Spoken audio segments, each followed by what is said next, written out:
Que a paz do Senhor Jesus Cristo seja convosco, meus irmãos e minhas irmãs. Como vocês estão hoje? Eu desejo que bem. Meus irmãos, estou dando continuidade ao estudo bíblico do Evangelho segundo Lucas. Este aqui é o capítulo 11 e estou lendo o versículo 29 em diante. E ajuntando-se a multidão, começou a dizer: Maligna é essa geração, ela pede um sinal, e não lhe será dado sinal, senão do profeta Jonas. Porquanto assim como Jonas foi sinal para os ninivitas, assim o Filho do Homem será também para a geração. A rainha do sul se levantará no juízo com estes homens, com esta geração, e os condenará, pois os confins da terra veio ouvir a sabedoria de Salomão, e eis aqui quem é maior do que Salomão.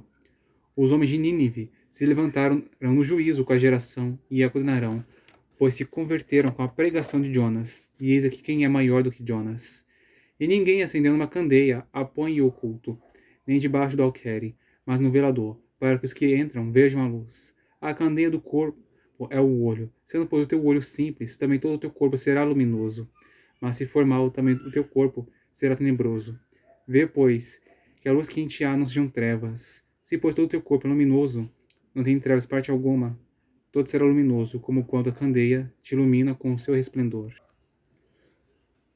Após o Senhor Jesus ele ter sido acusado de estar expulsando demônios pelo poder de Satanás, e o Senhor ter defendido a si mesmo, e também esclarecido que são mais bem-aventurados aqueles que ouvem a palavra de Deus e aguardam, ele começou a dizer à multidão que havia se juntado para ouvir a ele.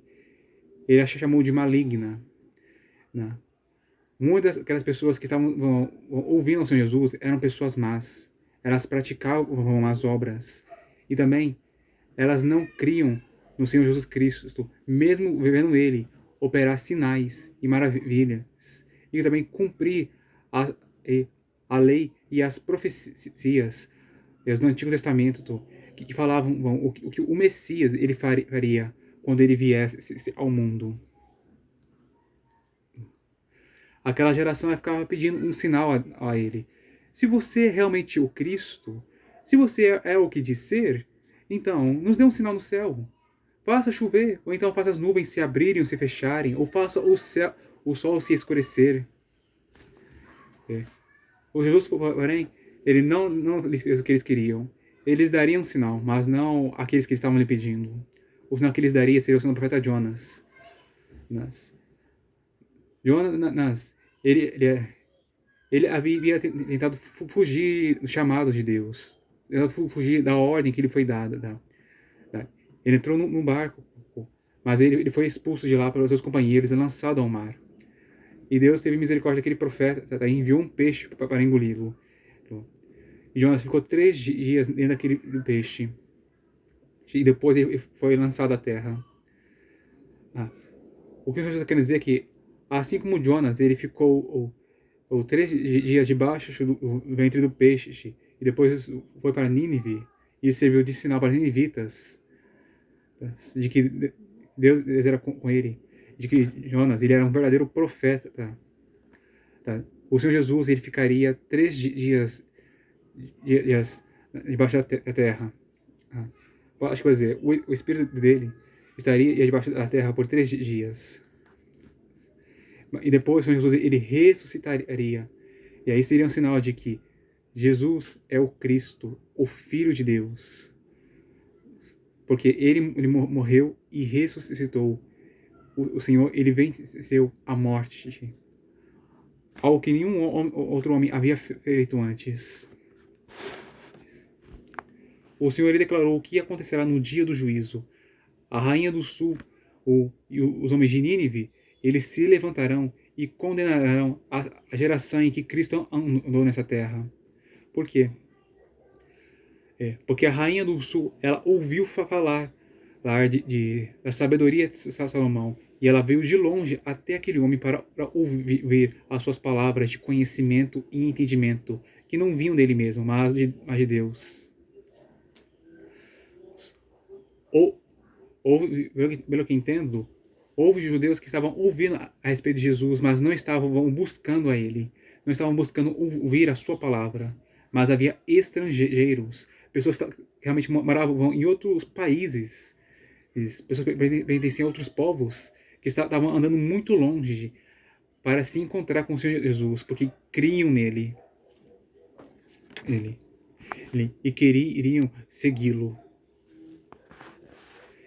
E outro motivo também, porque os homens de Nínive se levantaram no juízo, é porque estes homens, apesar deles terem sido muito maus, eles eram violentos e davam mortes cruéis às pessoas. E eles não sabiam a diferença entre uma direita e uma esquerda. Isso quer dizer que eles não sabiam a diferença entre o que é bom, o que é mal, o que é certo e o que é errado. Eles ouviram a pregação de Jonas e eles creram e arrependeram-se profundamente. Eles se humilharam. Então, se está certo essa memória, né? Eles se humilharam com sacos cinzas. E também, é algo que ele havia feito, que os homens haviam feito, foi um jejum de arrependimento. Todos os homens e mulheres, crianças e até mesmo os animais haviam jejuado por 3 dias, como sinal de arrependimento e lamentação, então, para que Deus não derramasse o juízo sobre eles. O Senhor Jesus, ele é muito mais sábio do que Salomão, e as suas pregações são muito melhores do que a pregação que Jonas fez. O Senhor Jesus, ele conhece bem e entende bem muitas coisas.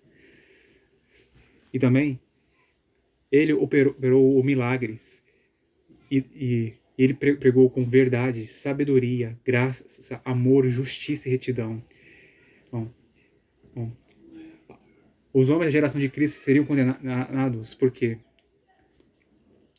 Porque o próprio Deus em pessoa foi até eles, falou com aquelas pessoas e lhes pregou a mensagem do Evangelho, lhes pregou o arrependimento, lhes fez sinais e maravilhas e não creram nele, não estavam crendo na sua palavra.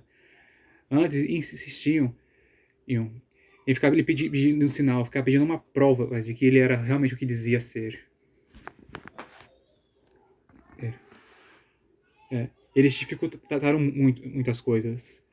Houve umas pessoas que creram com facilidade, outras ficaram resistindo à verdade, e também, infelizmente, morreram não crendo no Senhor Jesus. Após essas palavras, o Senhor começou a ensinar acerca de luz e trevas. Ele diz que ninguém que acende de uma candeia a põe em oculto. Usando uma figura desses dias, ninguém acendendo uma vela a esconde, mas põe no lugar apropriado para que ela ilumine o ambiente e as pessoas que estão lá, que estão nele, para que elas vejam a luz. O Senhor declara que a candeia do corpo aos olhos, usando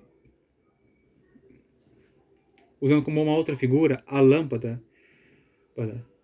A lâmpada do corpo são os olhos de uma pessoa. Se os olhos dela forem bons, isso quer dizer, se o olhar dela, se a visão e a maneira dela ver as coisas for boa, o corpo dela será luminoso. Ela será uma pessoa brilhante, iluminará aqueles que estão ao seu redor e as fará ver as coisas. As fará ver as coisas espirituais. Mas se uma pessoa ela tem olhos maus, ou seja, um mau olhar, uma má visão, uma má maneira de ver as coisas, o corpo dela será tenebroso, ela será uma pessoa coberta de trevas. Ela não vê as coisas espirituais, nem aqueles que estão ao redor dela, que também estão em trevas. O Senhor nos diz no versículo 35 para nós vermos que a luz que a gente não sejam trevas. Ele quer que nós sejamos luz e tenhamos o cuidado para não sermos cobertos de trevas em nenhuma parte do nosso corpo. E se não houver nenhuma treva em nós seremos totalmente luminosos. E a nossa luz resplandecerá diante das pessoas.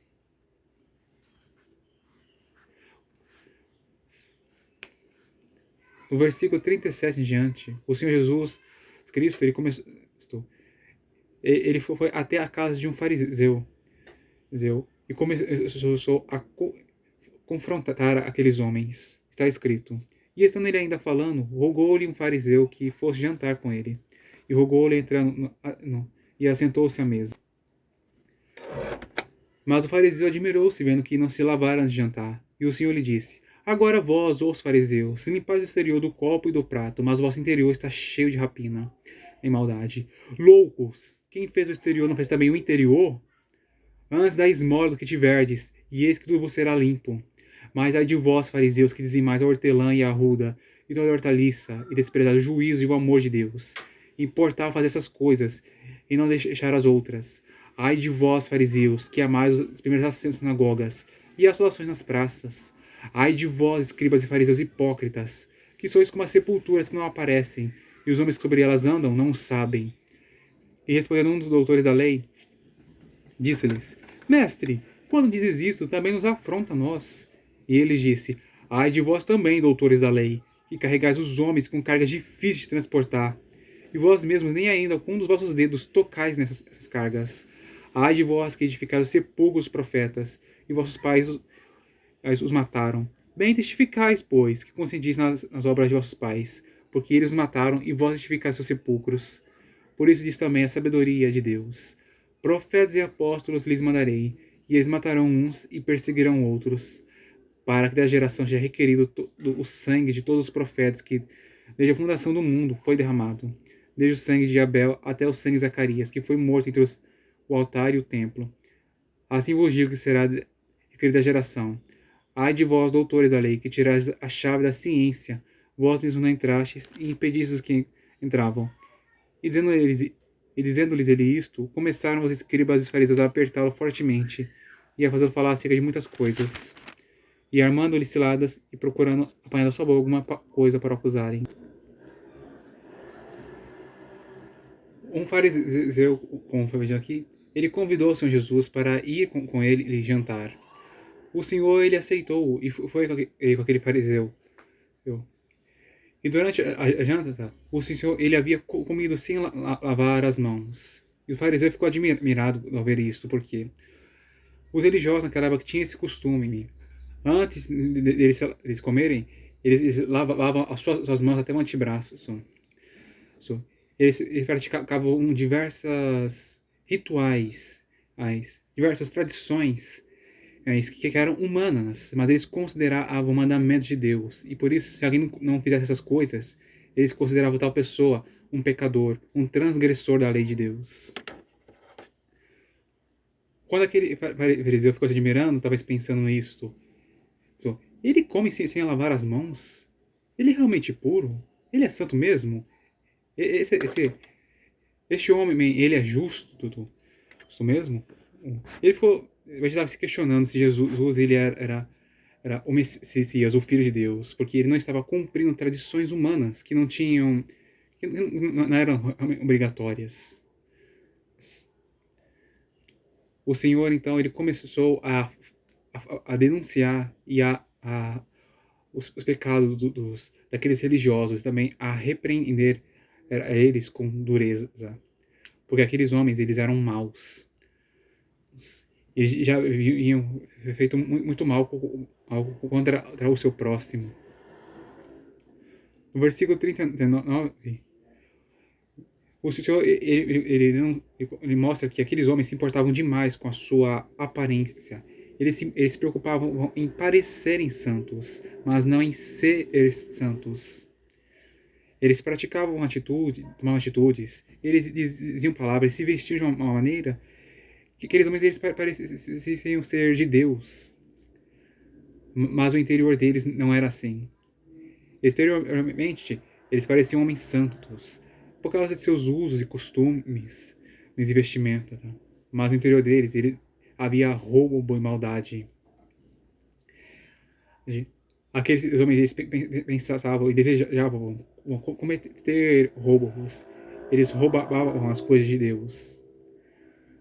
E pelo que eu entendo, eles também pensavam em como roubar ao seu próximo de maneira que não houvesse punição. E além disso, eles cometiam maldades. Eles eram cobiçosos, cobiçavam a mulher de seu próximo, e eles se divorciavam de suas esposas por qualquer motivo. Os fariseus, eles pegavam a lei de Deus e distorciam ela, e ensinavam coisas contrárias, que não era a vontade do Senhor. Eles obrigavam pessoas a cumprirem tradições religiosas que eram pesadas e nem eram obrigatórias. Aqueles serviam apenas para satisfazer os desejos da carne. E os fariseus, quando eles odiavam alguém, eles planejavam matar essa pessoa e faziam ela ser condenada à morte injustamente. O Senhor chama aqueles homens de loucos. O que é um louco? A Bíblia Sagrada ela conta que os loucos são aqueles que desprezam a sabedoria e a instrução. No primeiro capítulo de Provérbios está escrito: o temor do Senhor é o princípio do conhecimento. Os loucos desprezam a sabedoria e a instrução. E na Bíblia, em Coríntios, o apóstolo Paulo chama Cristo de a sabedoria de Deus. Isso quer dizer que também são loucos aqueles que desprezam a Cristo e os seus ensinamentos, os que desprezam ao Senhor Jesus Cristo e as suas palavras. Ele pergunta para aqueles homens: quem fez o exterior também não fez o interior? Ele estava querendo fazer aqueles homens olharem para dentro de si mesmos e fazer com que eles mudassem assim, o seu caráter, mudassem a sua personalidade, a sua mente.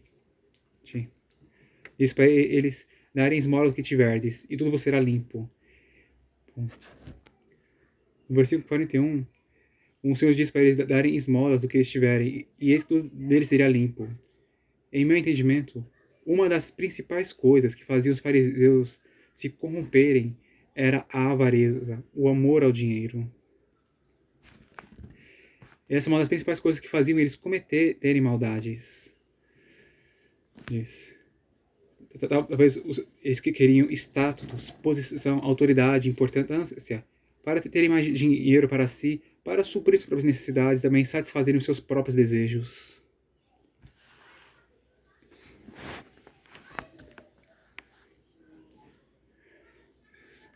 E a avareza dos fariseus fazia com que eles roubassem ao Senhor. Eles tinham que dar 10% do seu dízimo, do que tinham de melhor para dízimo. Isso era para sustentar os homens que trabalhavam no tabernáculo de Deus, trabalhavam para cuidar do templo do Senhor. Mas aqueles homens, eles não davam 10% do seu melhor, eles davam 10% do seu pior. Usando uma figura de hoje, seria, por exemplo, assim: uma pessoa recebe R$1.200 como salário mínimo. 10% do seu melhor para dízimo seria R$100. Mas uma pessoa que decide dar 10% do seu pior seria 10 centavos. A minha matemática é capaz de não ser boa nisso, mas foi um exemplo que eles dão. O Senhor repreende aqueles homens que amavam a glória dos homens, mas não a glória de Deus. Eles estavam se importando mais em serem glorificados pelas pessoas ao redor do que estavam se importando em serem glorificados a Deus e serem honrados por Ele e não pelos homens. Os fariseus e escribas, eles eram como sepulcros. Eles eram bonitos por fora, mas por dentro havia imundície e morte. Se você se atentar bem, um caixão, ele é bonito por fora, mas por dentro, o que há nele? Há ossos, os podres, e também há vermes e sujeira. O Senhor está querendo dizer que aqueles homens, por fora, eles eram bonitos, mas por dentro eles estavam corrompidos pelo pecado.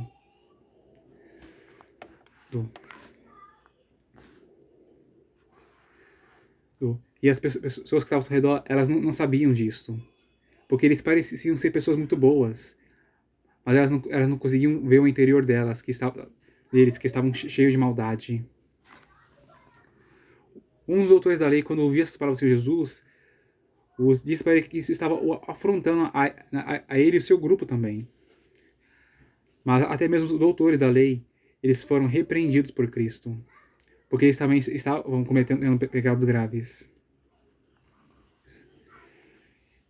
Eles, como dizer, eles entregavam aos homens uma doutrina pesada e difícil de se cumprir. Tradições de homens que não eram mandamento de Deus. E aqueles doutores da lei, eles ensinavam os homens a fazerem coisas difíceis, mas eles não os ajudavam a cumprir o que lhes foi dado. E além disso, eles mesmos não praticavam aquilo que eles ensinavam. Acho que dando um exemplo, seria como ore, por exemplo.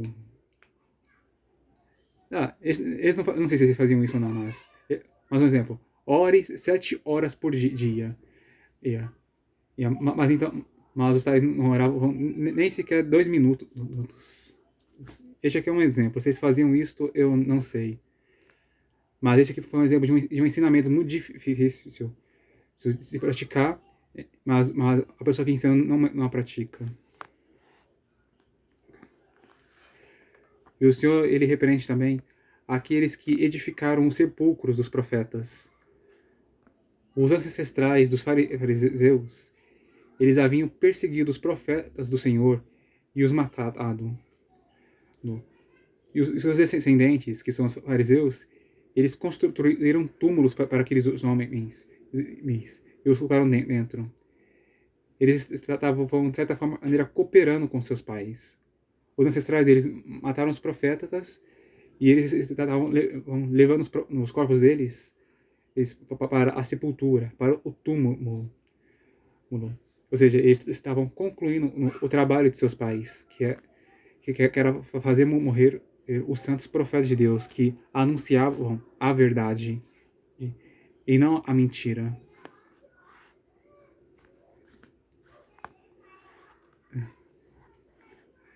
Do versículo 50 diante, 40 e 51, o Senhor, ele diz que será requerido o sangue de todos os profetas que desde a fundação do mundo foi derramado. Será requerido daquela geração. Ou seja, todos os profetas de Deus, todas as pessoas justas que desde os tempos de Adão e Eva foram perseguidos e mortos por causa da justiça.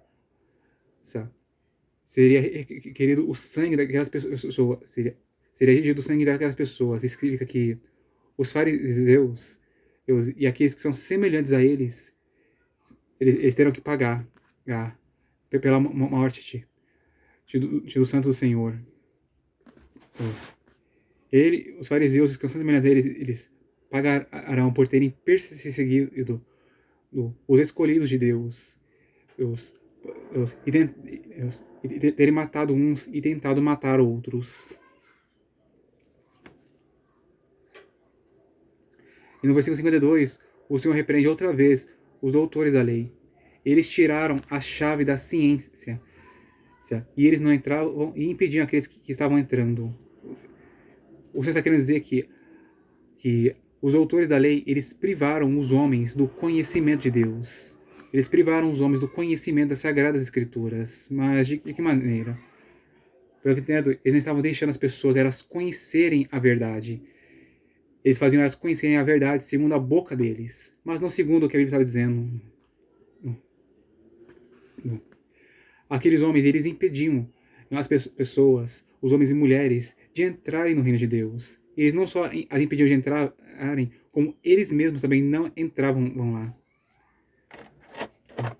Quando os fariseus eles ouviram isso, provavelmente eles ficaram muito irritados, indignados contra Jesus. E eles começaram a apertá-lo. E isso quer dizer também que eles estavam oprimindo a Cristo, porque a palavra opressão significa aperto. E eles estavam apertando com força, sabe? Para fazê-lo falar sobre muitas coisas. Eles queriam fazê-lo cometer um único pecado com a sua boca, para então o acusarem de ter cometido transgressão e condenarem ele à morte.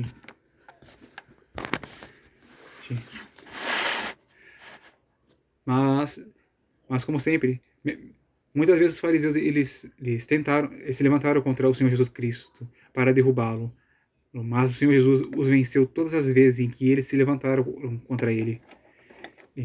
O Senhor, ele é vitorioso e invencível. Sim, ninguém pode contra ele. Bom, meus irmãos e minhas irmãs, esta é a mensagem de hoje. Se vocês gostaram desse vídeo, peço que aperte o botão de gostei. E também, compartilhe essa mensagem para os seus. E se inscreva no meu canal se vocês ainda não são meus inscritos. E deixe seu comentário falando sobre esse vídeo. E peço também que vocês assistam meus outros vídeos no YouTube, para que vocês conheçam as palavras de Deus e sejam abençoados por elas. E para que vocês conheçam mais ao Pai e ao Filho. Em nome de Jesus, que Deus abençoe cada um de vocês. E até a próxima, se Ele quiser.